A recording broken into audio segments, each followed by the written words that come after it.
जी हाँ, अगर आप भी जेल में बंद हैं और आपने भी बेल एप्लीकेशन फाइल की हुई है, लेकिन उस बेल एप्लीकेशन के ऊपर अगर अभी तक सुनवाई नहीं हुई है और काफ़ी टाइम हो गया, 1 साल 2 साल लग चुके हैं, लेकिन आपकी बेल एप्लीकेशन को अभी तक जो है डिसाइड नहीं किया गया और इस वजह से आप जो है आज भी जेल में बंद है और आपको जमानत नहीं मिल पाई है, तो आज आपके लिए एक बड़ी न्यूज़ आ रही है, एक बड़ी खुशखबरी आपके लिए आ रही है उच्च न्यायालय से। जी हाँ, honourable Supreme court of India ने एक अपने जजमेंट में कुछ डायरेक्शंस, कुछ गाइडलाइंस जो हैं हाई कोर्ट को, ट्रायल कोर्ट को दी हैं बेल एप्लीकेशंस को डिसाइड करने के लिए, सो दैट आपको जो भी आज जेल में बंद है या लंबे समय से बेल एप्लीकेशन जिन्होंने फाइल की है जिसके ऊपर सुनवाई नहीं हो पाई है, सो आपकी बेल एप्लीकेशन के ऊपर सुनवाई हो जाए।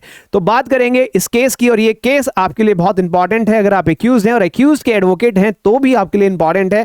आप इस जजमेंट को अब जब भी आप बेल एप्लीकेशन फाइल करते हैं और बेल एप्लीकेशन डिस्पोज ऑफ होने में टाइम लग रहा है, डिले हो रहा है, तो आप इस जजमेंट को ट्रायल कोर्ट के समक्ष रख सकते हो, हाई कोर्ट के समक्ष रख सकते हो। वेरी इंपॉर्टेंट केस का नाम मैं आपको बताना चाहूंगा, केस का नाम है अन्ना। जी हां, अन्ना वेमन भले Rao versus State of Maharashtra का केस है ना। ये केस जो है ऑनरेबल सुप्रीम कोर्ट ने, जी हां, ऑनरेबल सुप्रीम कोर्ट ने 12 सितंबर 2025 को यहां पे जो है कुछ डायरेक्टिव, कुछ गाइडलाइंस इशू की है। काफी लंबे समय से अगर बेल पेंडिंग रहती है, सुप्रीम कोर्ट ने क्लियरली कहा कि भाई बहुत हो गया अब, है ना। स्ट्रॉन्ग डायरेक्टिव्स इशू किए गए हैं। बेंच जिसके अंदर Justice JB Pardiwala and Justice R Madhavan, जिन्होंने जितने भी हाई कोर्ट्स हैं इंडिया के अंदर, जितने भी ट्रायल कोर्ट्स हैं, सबको ये कहा है कि bail and anticipatory bail application को 3 से 6 महीने के अंदर अंदर आप डिस्पोज ऑफ करें। 3 to 6 मंथ, मतलब मैक्सिमम 6 मंथ्स के अंदर हो जानी चाहिए आपकी bail application dispose of. Preferably उससे पहले अगर आप करना चाहें तो उससे पहले कर लीजिए, लेकिन with in a period of 3 to 6 months आप कोई भी बेल एप्लीकेशन आपके सामने आ रही है और आप ट्रायल कोर्ट हैं या हाई कोर्ट हैं, आप उसको जल्द से जल्द डिस्पोज ऑफ करने का काम करें। सुप्रीम कोर्ट जो है इस केस को डील कर रहा था, जिस केस के अंदर क्या हुआ था, एक एंटिसिपेटरी बेल एप्लीकेशन फाइल की गई थी 2019 के अंदर और ये एंटिसिपेटरी बेल जो है हाई कोर्ट में पेंडिंग थी 2025 तक, मतलब 6 साल तक एक एंटिसिपेटरी बेल एप्लीकेशन जो है पेंडिंग रही, जिसको डिसाइड नहीं किया गया।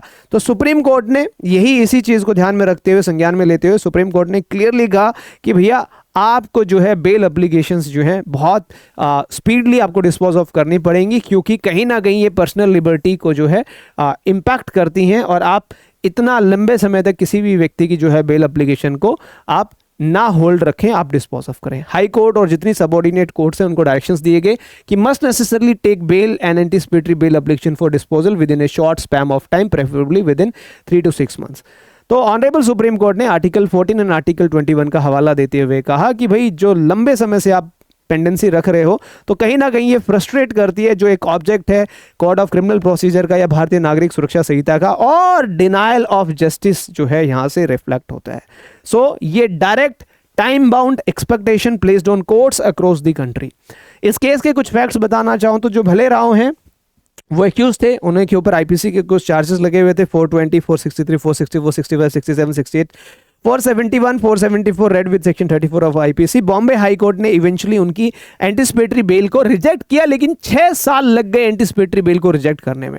सुप्रीम कोर्ट मेरिट्स के ऊपर बिल्कुल एग्री किया बॉम्बे हाई कोर्ट के साथ। सुप्रीम कोर्ट ने भी अपील जो है डिसमिस की भले राव की, लेकिन सुप्रीम कोर्ट ने क्रिटिसाइज किया कि 6 साल कैसे आप लगा सकते हो सिर्फ एक बेल एप्लीकेशन को डिसाइड करने के लिए। इंपॉर्टेंटली रिकॉर्ड किया गया कि जो एपिलांट है वो लिबर्टी पे है, at a liberty to seek regular bail if arrested, but the big message was about speedy adjudication of bail matters, कि बेल मैटर्स को आप तुरंत प्रभाव से डिसाइड करने का काम करें। और ये डायरेक्टिव कहीं ना कहीं जो है बड़ा क्लियरली सुप्रीम कोर्ट ने बार बार काफ़ी सारे जजमेंट में ये भी कहा है कि bail is the rule, jail is the exception. तो उसी को यहाँ पे दोबारा से रिपीट किया सुप्रीम कोर्ट ने, और सुप्रीम कोर्ट ने कहा कि एक्सपीडियस बेल हियरिंग होनी चाहिए, तुरंत प्रभाव से आप बेल को जो है डिसाइड करने का काम करें। पहले भी बेंच जो है कुछ टाइमलाइन सेट कर चुका है, जैसे बेल एप्लीकेशन भी decided quickly and anticipatory bail within a week to avoid indefinite uncertainty. और आज का जो ऑर्डर था इसमें दोबारा से ऑनरेबल सुप्रीम कोर्ट ने एक टाइम फिक्स कर दिया, 3 से 6 महीने के अंदर अंदर जो है आप बेल एप्लीकेशन को डिस्पोज ऑफ करने का काम करेंगे। प्रैक्टिकली 4 चीजें सुप्रीम कोर्ट ने कही। पहला, प्रायोरिटी जो है आप लिबर्टी को दें, keep a dedicated bail board और fix day to clear bail and anticipatory bail. दूसरा, अवॉइड करें serial adjournment unless absolutely necessary, don't push bail matters for month, मतलब महीनों तक बेल मैटर्स को ना चलाएं। रिकॉर्ड करें रीजंस, अगर आपको लगता है कि आप 3 से 6 महीने के अंदर डिसाइड नहीं कर पा रहे हैं तो आप रीजंस अपने रिकॉर्ड करें और डिसाइड करें मेरिट्स के ऊपर।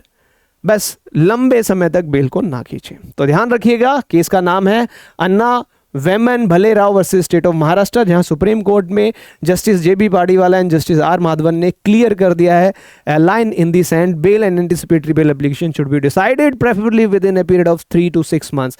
Liberty petitions can not be capped pending for years. Very important judgement, जितने जुडिशरी एस्पिरेंट्स हैं आपके लिए भी बहुत इंपॉर्टेंट जजमेंट है, बहुत इंपॉर्टेंट केस है, एग्जाम में आपसे पूछा जा सकता है।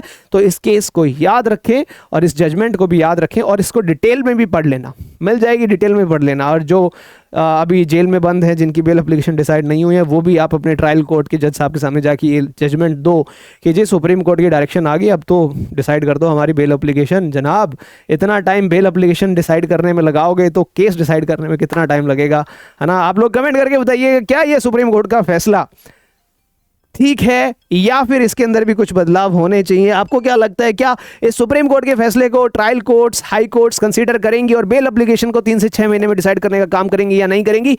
कमेंट करके जरूर बताइएगा आपकी क्या राय है इस डिसीजन के ऊपर। थैंक यू, मिलते हैं नेक्स्ट वीडियो में।